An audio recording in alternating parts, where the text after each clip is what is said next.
एक ऐसा गुंडा जिसका नाम सुनकर सिर्फ आम लोग ही नहीं बल्कि पुलिस के भी पसीने छूट जाते थे। एक ऐसा आतंकी जिसने अपनी ही बेटी को गला दबाकर मार दिया। कैसे इस आतंकी ने 100 से भी ज्यादा पुलिस वालों को मौत के घाट उतारा और कैसे तेल की मदद से यह पुलिस की हिरासत से फरार हो गया। इसने कौन से एक्टर को किडनैप किया था, आखिर कैसे हुई वीरप्पन की मौत, कैसे आज इस आतंकी की बेटी एक पॉलिटिकल पार्टी का हिस्सा है। आखिर क्या है इस आतंकी की खौफनाक भरी जिंदगी की दहशत भरी कहानी, चलिए जानते हैं। दहशत, डर, खौफ, जुर्म का दूसरा नाम था वीरप्पन, जिसका नाम सुनकर लोग थर थर कांपते थे। खौफ इतना था कि जंगल में कोई इंसान इसकी मर्जी के बिना नहीं आ सकता था। वीरप्पन का जन्म 18 जनवरी 1952 को तत्कालीन मद्रास स्टेट के गोपीनाथ में हुआ था। कूसे वीरू स्वामी वीरप्पन नाम छोटी सी उम्र में ही जुर्म की दुनिया में आ गया था। दरअसल वीरप्पन का चाचा हाथी के दांतों की तस्करी करता था और इसी धंधे में वीरप्पन भी जुड़ गया और कारोबार की बारीकियां सीख ली। और जब चाचा से लड़ाई हुई तो वीरप्पन अकेले ही कारोबार को आगे बढ़ाने लगा। बताया जाता है कि हाथी के दांत की तस्करी के लिए वीरप्पन ने करीब 2-3 हजार हाथियों की जान ली थी, जिस वजह से केरल, कर्नाटक, तमिलनाडु के जंगलों से हाथियों का नामो निशान खत्म होता जा रहा था। सिर्फ इतना ही नहीं, जुर्म का बादशाह वीरप्पन चंदन की लकड़ी की तस्करी भी करना शुरू कर देता है। हाथियों की हत्या को रोकने के लिए एक फॉरेस्ट ऑफिसर पूरी प्लानिंग के साथ वीरप्पन को गिरफ्तार कर लेता है। इस टाइम वीरप्पन की उम्र सिर्फ 17 साल थी। वीरप्पन इस छोटी सी उम्र में भी बड़ा निडर और बेबाक किस्म का था। इसी निडरता से ये जल्द ही पुलिस की गिरफ्त से छूटकर जुर्म की दुनिया की तरफ रुख करता है। और सबसे पहले वीरप्पन जिसका मर्डर करता है वो होता है पुलिस वाला, जिसने वीरप्पन को हथकड़ियां पहनाई थी। पहले मर्डर के बाद तो वीरप्पन के लिए किसी को मारना मानो एक शौक बन गया था। वीरप्पन जिस भी गांव वालों को पुलिस के साथ देखता उसे जान से मार डालता। वीरप्पन की दहशत को खत्म करने के लिए 1987 में चिदम्बरम नाम का एक फॉरेस्ट ऑफिसर वीरप्पन को पकड़ने का प्लान बनाता है, लेकिन वीरप्पन को इस बात की भनक लग जाती है और वो पहले इस ऑफिसर को किडनैप करता है और फिर इसे खत्म कर देता है। इस घटना से वीरप्पन ने खूब सुर्खियां बटोरी थी। ऑफिसर की हत्या के बाद पुलिस के सर वीरप्पन को खत्म करने का तो जैसे जुनून सवार हो जाता है। इस बार वीरप्पन को मारने की जिम्मेदारी senior IFS officer P Srinivas को सौंपी जाती है और श्रीनिवास अपने मकसद में कामयाब भी हो जाते हैं। लेकिन रास्ते में जब वीरप्पन को गिरफ्तार कर लिया जाता है तो ये पुलिस से बचने की एक तरकीब सोचता है और सर दर्द का बहाना बनाकर तेल मांगता है। पुलिस वाले भी बिना ज्यादा सोच विचार करे इसे तेल दे देते हैं, जिसे वीरप्पन हाथ पर लगाकर हथकड़ी से छुटकारा पा लेता है और खुद भी फरार हो जाता है। भले ही वीरप्पन पुलिस की कैद से आजाद हो गया था, लेकिन इसके अंदर बदले की आग अब भी दहक रही थी, जिसे शांत करने के लिए वीरप्पन अपने भाई अर्जुनन के साथ मिलकर श्रीनिवास को दुनिया से विदा करने का प्लान बनाता है। वीरप्पन के कहने पर अर्जुनन श्रीनिवास तक ये बात पहुंचा देता है कि वीरप्पन सरेंडर करना चाहता है। बस फिर क्या था, श्रीनिवास भी इनके जाल में फंस जाते हैं और जब साल 1991 में वीरप्पन को पकड़ने के लिए जाते हैं तो वीरप्पन श्रीनिवास को गोली मारकर उनकी हत्या कर देता है। लेकिन अब भी बदले की ज्वाला वीरप्पन के अंदर भड़क रही थी, इसलिए वीरप्पन श्रीनिवास का सर काटकर उससे बॉल की तरह खेलता है। जब ये बात पुलिस फोर्स और आम जनता को पता लगती है तो हर किसी का खून खौल उठता है। साथ ही लोगों के बीच वीरप्पन की दहशत भी बढ़ जाती है। वीरप्पन अब इतना खुल चुका था कि वो आम लोगों से लेकर पुलिस वालों तक को मारने में जरा भी हिचकिचाता नहीं था। हाथी के दांत की तस्करी, चंदन की तस्करी और फिर किडनैपिंग, इस सब में वीरप्पन ने अपनी पकड़ और एक अलग पहचान बना ली थी। ऐसे ही जुर्म की दुनिया में ये मामूली सा आतंकी एक बड़ा बादशाह बन जाता है। ऑफिसर पी श्रीनिवास की हत्या के बाद अब वीरप्पन को पकड़ने की जिम्मेदारी senior IPS officer T Harikrishna के कंधों पर आ जाती है। हरिकृष्णा वीरप्पन पर हर वक्त कड़ी नजर बनाए रखते हैं, लेकिन इन्हें ये नहीं पता होता कि इनकी हर पहरेदारी पर वीरप्पन की भी नजर है। इसी के चलते साल 1992 को हरिकृष्णा भी वीरप्पन के हाथों मारे जाते हैं। वीरप्पन इतना निडर, बेखौफ हो चुका था कि उसने जंगलों में आने वाले पुलिस वालों को तो मारा ही, साथ ही पुलिस स्टेशन पर भी हमला करके 6 पुलिस वालों सहित आईपीएस ऑफिसर की भी हत्या कर दी। आईपीएस ऑफिसर की पुलिस स्टेशन में ही हत्या होने से न सिर्फ पुलिस फोर्स पर उंगलियां उठी, बल्कि वीरप्पन का बेखौफ अंदाज भी लोगों को पता चला। इसके बाद बीएसएफ को जंगलों में तैनात कर दिया गया, लेकिन इनमें भी 20 बीएसएफ जवान वीरप्पन के हत्थे लग गए और मारे गए। आईएएसओ या बीएसएफ सब वीरप्पन के सामने नाकाम हो रहे थे, इसलिए अब वीरप्पन की जिम्मेदारी आई एक और पुलिस ऑफिसर के हाथ में, जिनका नाम था गोपाल कृष्ण। जब वीरप्पन को पता चलता है कि गोपाल कृष्ण उसे पकड़ने वाले हैं, तो वीरप्पन गंदी गंदी गालियों वाले पोस्टर लगवा देता है और गोपाल कृष्ण को उकसाता है कि अगर दम है तो मुझे पकड़ कर दिखाओ। गोपाल कृष्ण भी तैश में आकर 43 पुलिस ऑफिसर्स के साथ जंगल की तरफ निकल पड़ते हैं। पलार पुल पर पहुंचते ही गोपाल कृष्ण की जीप खराब हो जाती है, जिस वजह से गोपाल दूसरे पुलिस वालों की बस में बैठ जाते हैं। पुलिस की 2 बसें थी, इस बात का पता वीरप्पन को भी था, इसलिए ये बारूद बिछा देता है और जैसे ही बस इस इलाके में आती है, वीरप्पन के एक इशारे पर ब्लास्ट होता है और पुलिस वाले मारे जाते हैं और बस के तो जैसे चिथड़े ही उड़ जाते हैं। पहली बार वीरप्पन ने इतने सारे पुलिस वालों को एक साथ मौत के घाट उतारा था। ये खबर जब देश में फैलती है तो हर तरफ खलबली मच जाती है। माँ बाप अपने बच्चों को बाहर भेजने से डरते हैं। हर तरफ वीरप्पन और उसका खौफ फैल जाता है। पुलिस फोर्स भी अपने इतने सारे जवानों को खोने के बाद दंग रह गई थी, लेकिन चुप बैठने वाली नहीं थी। इसलिए अब तमिलनाडु, कर्नाटक और केरल की सरकार तीनों मिलकर वीरप्पन को धर दबोचने का फैसला करती है। और इस बार साल 1993 की घटना के बाद वीरप्पन को नहीं बल्कि उसकी बीवी को गिरफ्तार किया जाता है, जिसका नाम मुथुलक्ष्मी था।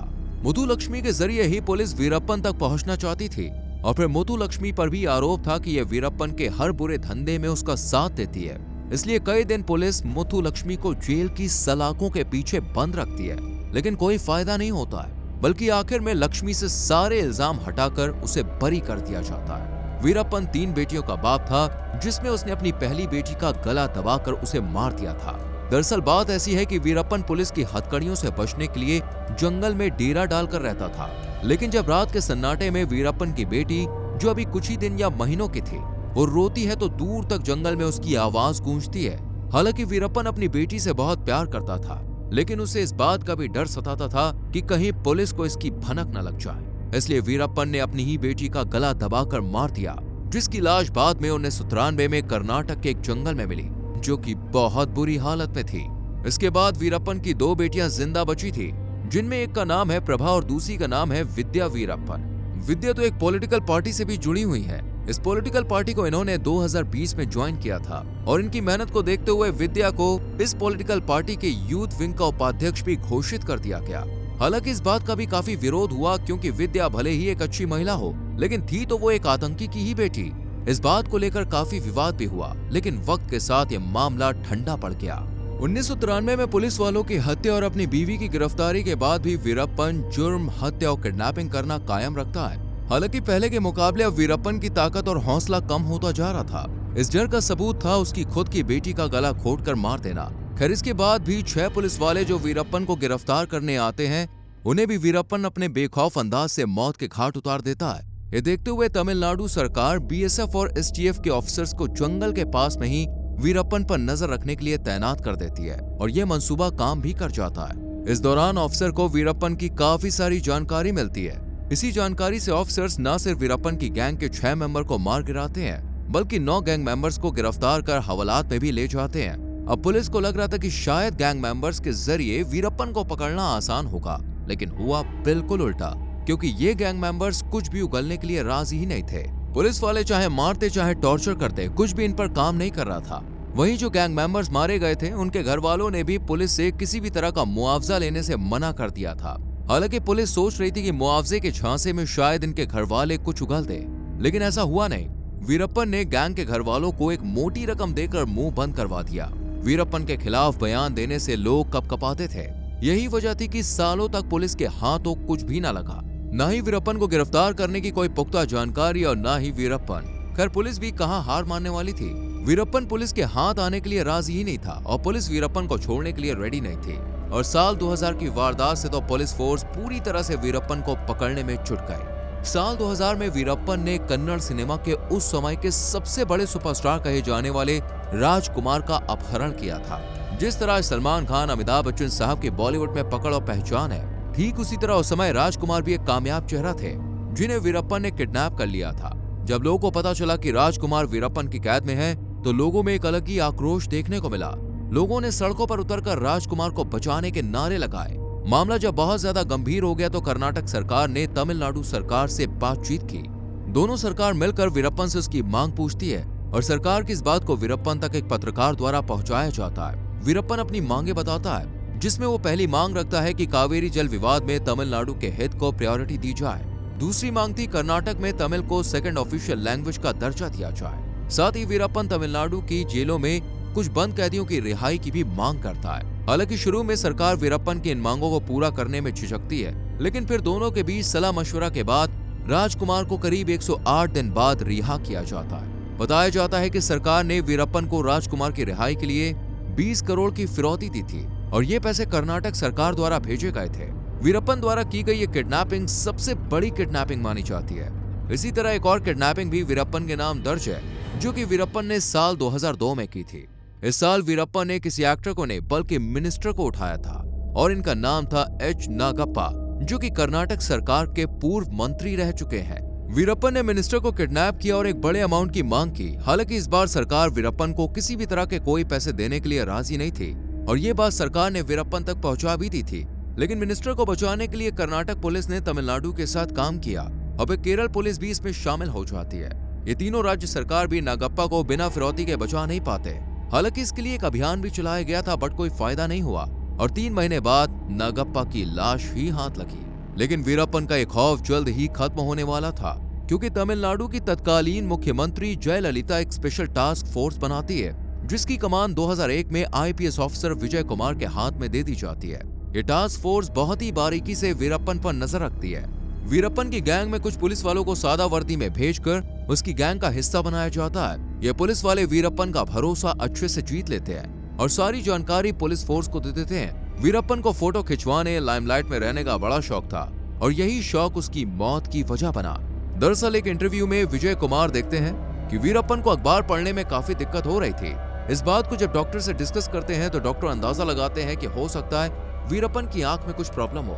बस इसी बात का फायदा उठाकर वीरप्पन की गैंग में शामिल पुलिस वाले वीरप्पन को आंख का इलाज कराने के लिए कहते हैं। वीरप्पन भी इनकी बात मानकर अपना भेष बदलकर बाहर सड़क पर आ जाता है और यहाँ खड़ी एम्बुलेंस में बैठ जाता है, जो कि असल में पुलिस वालों की ही थी और ड्राइवर भी पुलिस वाला ही था।